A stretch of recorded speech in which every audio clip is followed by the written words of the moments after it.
Assalamualaikum warahmatullahi wabarakatuh.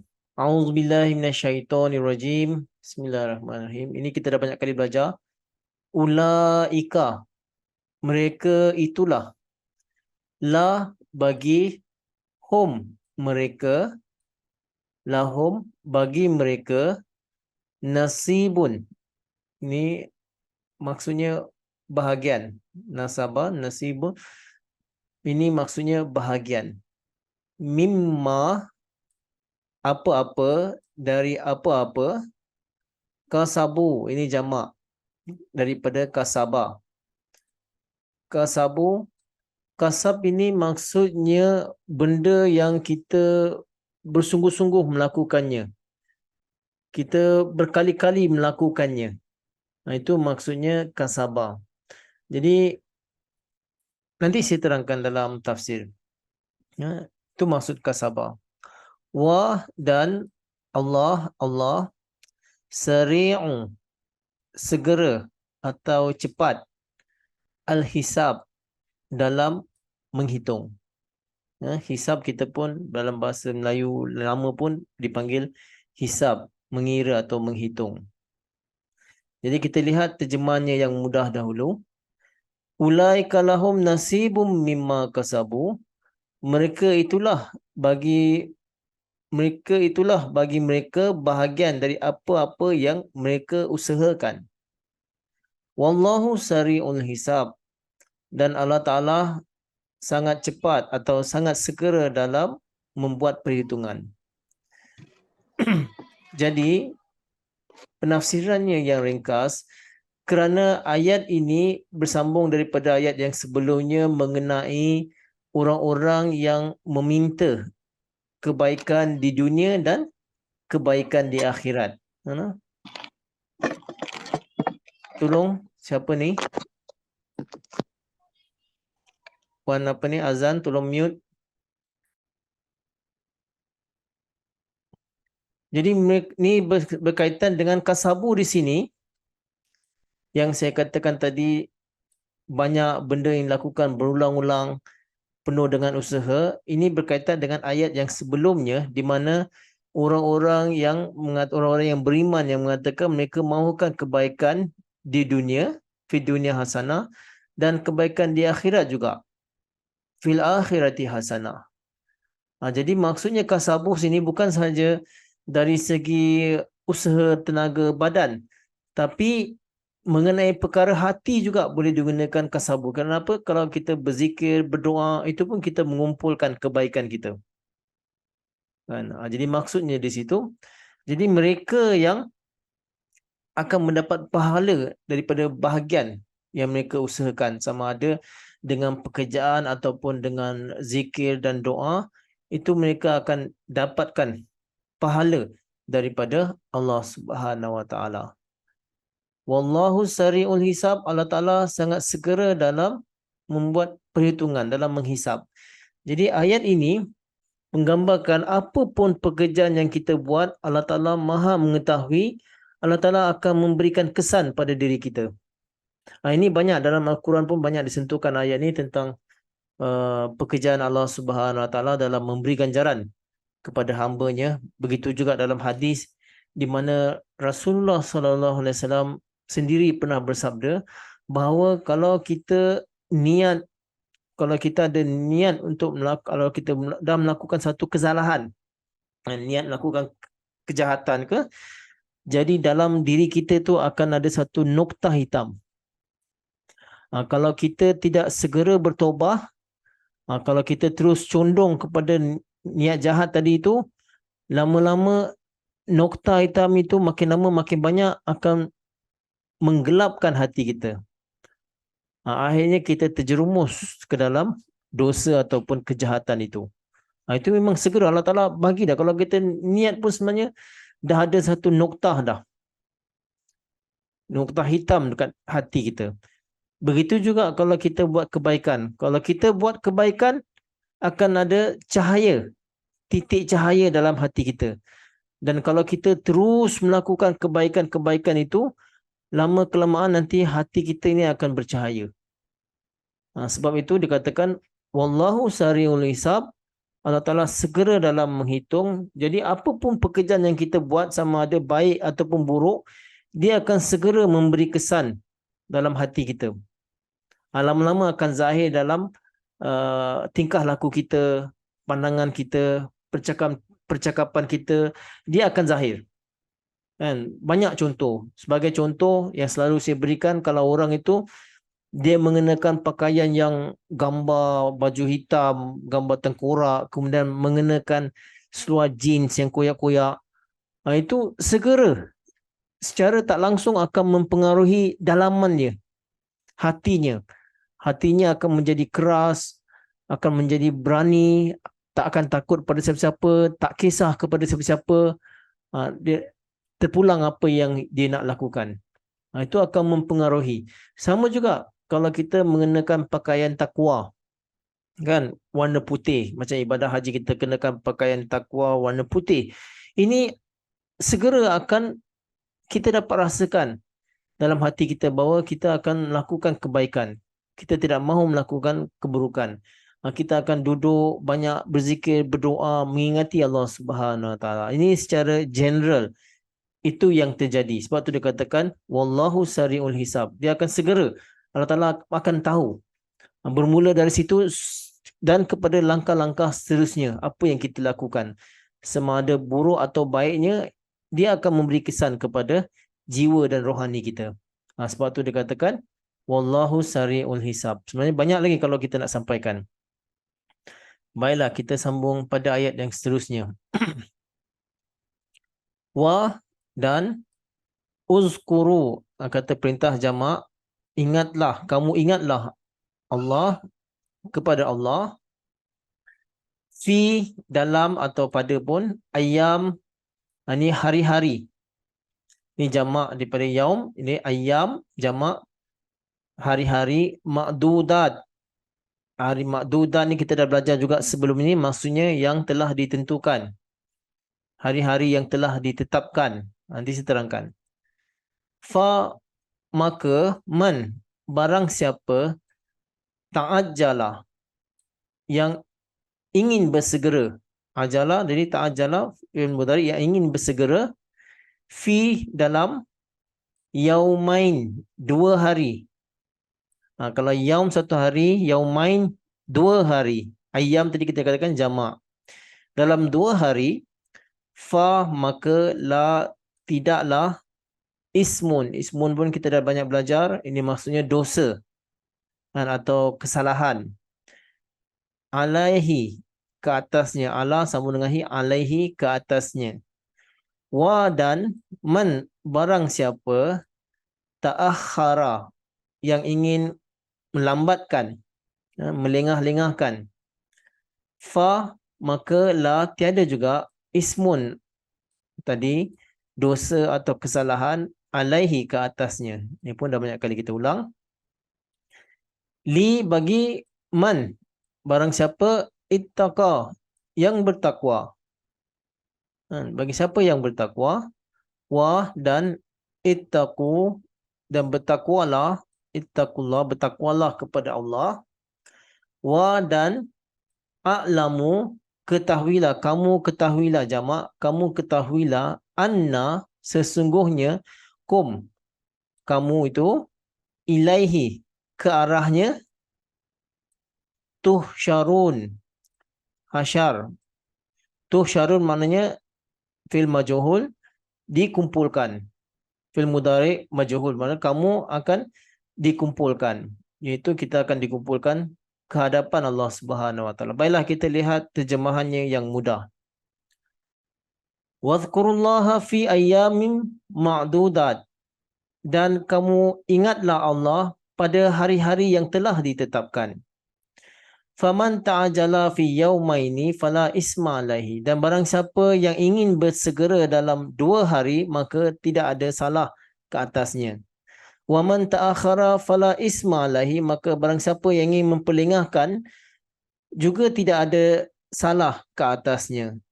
Limanittaqa, bagi orang-orang yang bertakwa.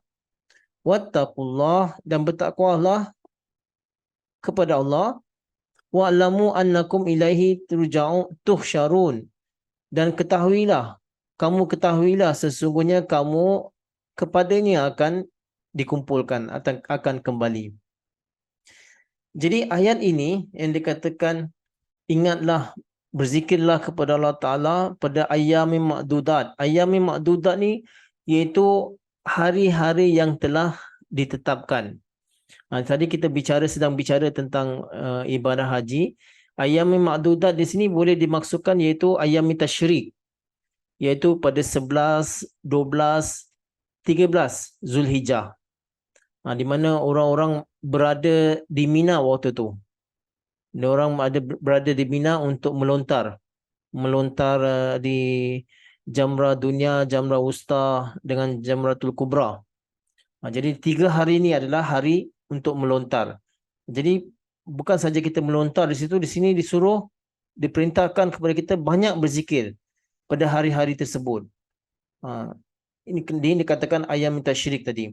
Jadi perlu banyak berzikir kepada Allah SWT. Masa kita perlu luangkan untuk banyak berdoa, beribadat, berzikir, mengingati kebesaran, keesaan dan Rahman Rahim Allah Subhanahu Wa Taala. Okay. Faman ta'ajjal fi yaumaini fala ismalahi. Maka barang siapa yang ingin bersegera dalam 2 hari saja, maka tidak ada dosa ke atasnya, tidak ada salah ke atasnya. Jadi ini ada kelonggaran. Tadi kita katakan 3 hari, 11, 12, 13. Dan barang siapa yang ingin bersegera, boleh juga, dia boleh lakukan dalam masa 2 hari sahaja untuk pergi melontar.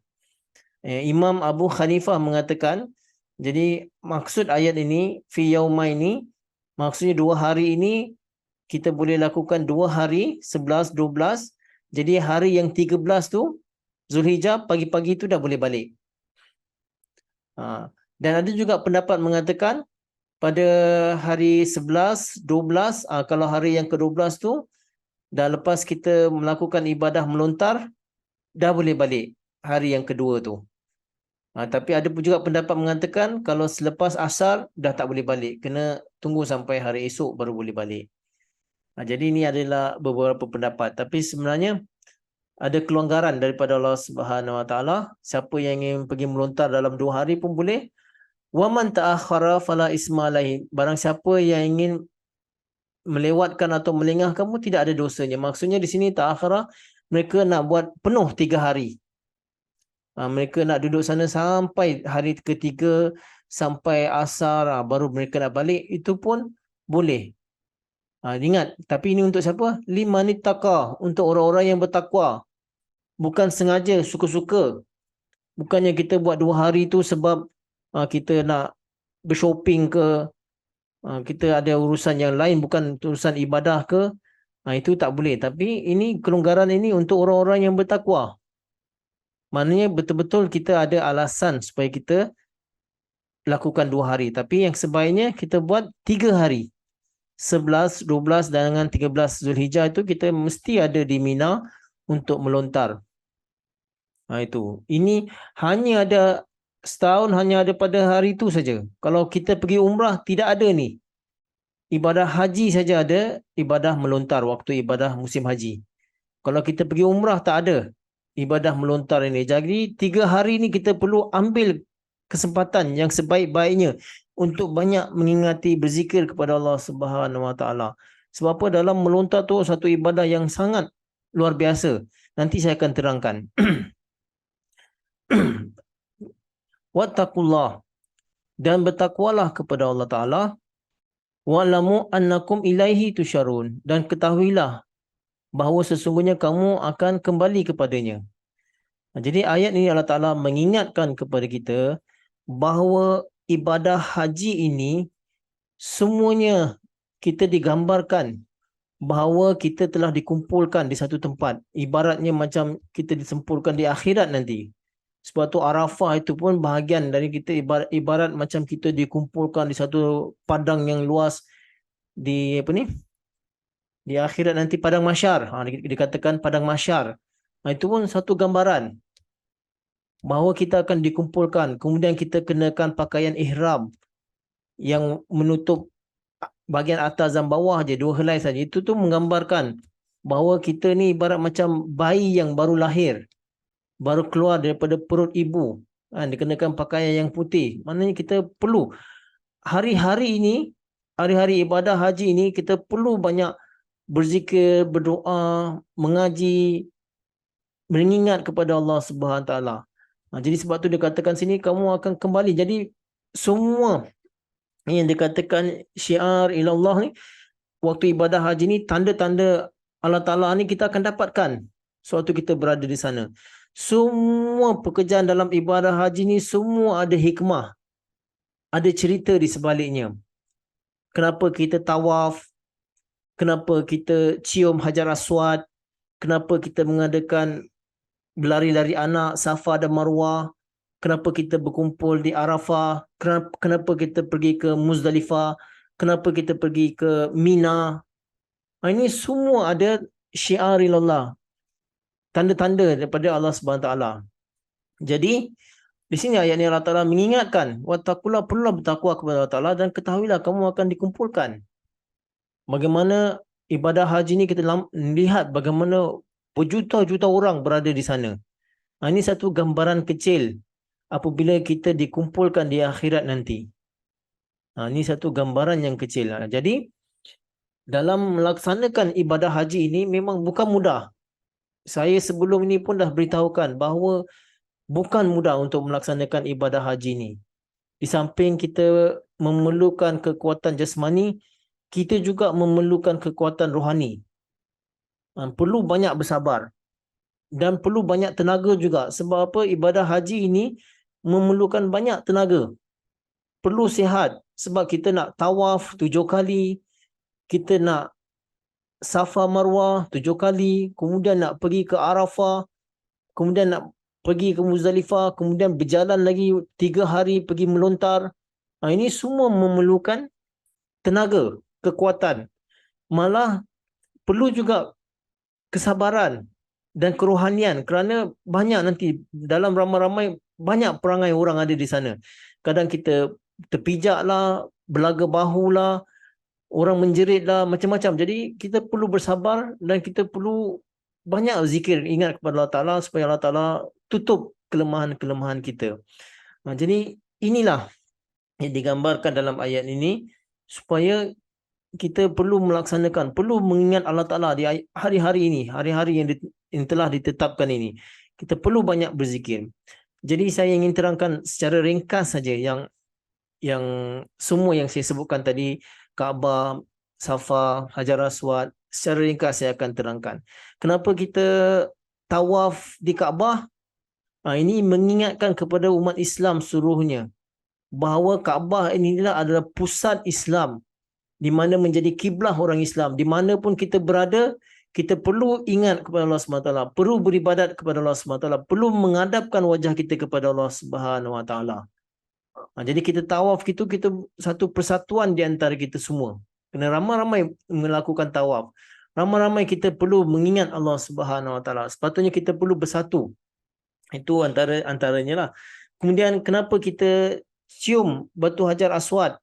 Bila kita lakukan tawaf, kita cium batu Hajar Aswad, kita mahukan bahawa Kaabah ini atau bahagian-bahagian tanda-tanda Allah SWT di sekitar Mekah ini, kita menjadi sebahagian daripadanya. Kita tidak mahu terpisah daripadanya.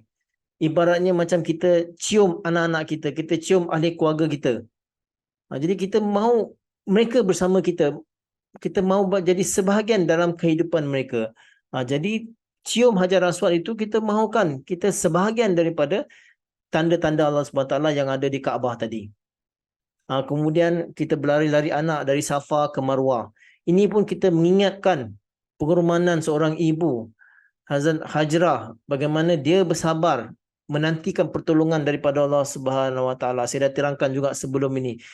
Dia tahu Allah Taala akan menolong, tapi sebagai fitrat seorang ibu melihat anaknya kelaparan menangis, dia ingin segera melihat bagaimana pertolongan Allah Subhanahu Wa Taala itu. Maka dia berlari Safa ke Marwah melihat kalau ada pedagang lalu ke atau orang lalu ke untuk mohon bantuan. Tapi Allah Taala telah selamatkan mereka dengan menciptakan, dengan melahirkan mata air Zam-Zam di sana. Kemudian kenapa Arafah. Arafah tadi saya terangkan tempat gambaran satu padang yang luas, beribu orang berkumpul di sana, ibarat macam seperti padang mahsyar. Kita perlu gambarkan seperti itu. Jadi di sini juga dikatakan di Arafah inilah laluan Hazrat Ibrahim alaihissalam meninggalkan anak isterinya. Ini laluan dia balik ke sana melalui Arafah tadi. Di sinilah dikatakan Nabi Ibrahim alaihissalam telah melihat kebesaran Allah Subhanahu Wa Taala.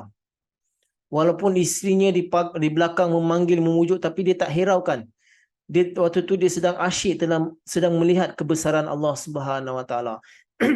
Kemudian bila Nabi Ibrahim alaihissalam sampai ke Muzdalifah, di sini dikatakan Allah Taala telah berjanji kepada Nabi Ibrahim alaihissalam kalau dia bersabar, sempurnakan pekerjaan ini, Allah Taala akan kurniakan dia banyak berkat. Malah kepada anak keturunannya juga akan mendapat banyak berkat. Itu di tempat Muzdalifah. Kemudian bila sampai di Mina, kan, bila isterinya tadi yang dari awal pujuk tak ada jawapan, lalu ditanyakan apakah ini perintah daripada Allah Subhanahu Wa Taala, dan Nabi Ibrahim alaihissalam hanya menunjuk ke langit saja, mengangguk, mengatakan ya, ini adalah perintah daripada Allah Subhanahu Wa Taala. Jadi di situ Hazrat Hajrah menjawab, idzan la yudi'ina. Kalau demikian memang Allah Ta'ala tidak akan, la yuda'inullah, Allah Ta'ala tak akan mensia-siakan kami. Allah Ta'ala tak akan merosak atau merugikan kami. Jadi dia yakin. Jadi dari situ Hazrat Hajrah balik mendapatkan anaknya, dan Nabi Ibrahim AS terus melakukan perjalanan ke Syam. Itu di Mina. Jadi inilah gambaran di Mina, kita melakukan melontar di sana, bahawa segala was-was, kan, keraguan ragu daripada syaitan itu dihapuskan di situ. Hajrah dengan begitu yakin bahawa Allah Ta'ala akan menolongnya. Nabi Ibrahim AS sendiri pun yakin. Jadi di situ juga kita telah diajar untuk melakukan ibadah melontar, melontar batu. Jadi di situ kita dapat bahawa syaitan telah dikalahkan di situ. Mereka berdua telah betul-betul yakin kepada janji Allah Subhanahu Wa Taala, walaupun tempat itu sangat gersang, tidak ada kehidupan, tidak ada sumber mata air. Tetapi kerana keyakinan mereka terhadap Allah Subhanahu Wa Taala, ini yang digambarkan syaitan pun kalah dengan kesabaran yang telah mereka tunjukkan.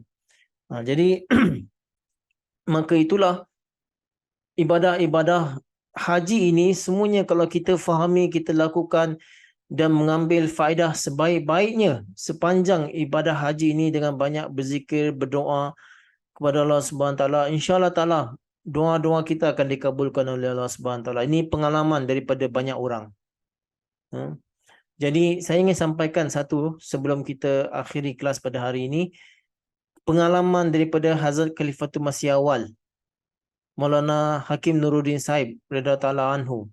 Ketika dia pergi menunaikan ibadah haji, bila sampai kali pertama melihat Kaabah, dia teringat bahawa ada hadis mengatakan kalau pertama kali kita melihat Kaabah dan kita berdoa pada waktu itu, doa-doa kita akan dikabulkan oleh Allah Subhanahu Taala. Doa yang jujur, doa yang ikhlas.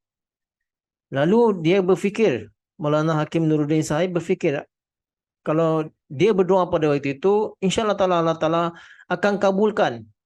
Tapi bagaimana kalau masa akan datang, kalau ada keperluan yang dia perlu berdoa juga, dia tak mungkin untuk datang ke Kaabah berkali-kali untuk berdoa. Bukan senang untuk datang ke Mekah. Jadi dari situ dia dapat idea. Allah Ta'ala beri ilham kepadanya, menggerakkan hatinya supaya berdoa demikian. Ya Tuhanku, kabulkanlah segala doa-doa yang aku panjatkan. Apa pun doa yang aku panjatkan, kabulkanlah. Maknanya doa dia dari waktu itu ataupun akan datang ataupun pada bila-bila masa saja Allah Ta'ala kabulkan. Ya faham kan? Ya Allah, kabulkanlah segala doa-doaku. Maksudnya pada hari ini ke pada masa akan datang, seterusnya dikabulkan. Ini ilham yang didapat oleh Hazrat Khalifatul Masih awal Maulana Hakim Nuruddin Sahib radhiyallahu anhu ketika beliau melihat Kaabah kali pertama. Ini ada di dalam Tafsir Kabir. Jadi baiklah tuan-tuan, sebenarnya ada banyak lagi. Sengaja saya tak lemparkan semuanya. Nanti kalau ada siapa ingin lebih lagi penjelasan, kalau ada soalan silakan. Baiklah untuk kelas kita pada hari ini. Wabillahi taufiq wal hidayah. Assalamualaikum warahmatullahi wabarakatuh.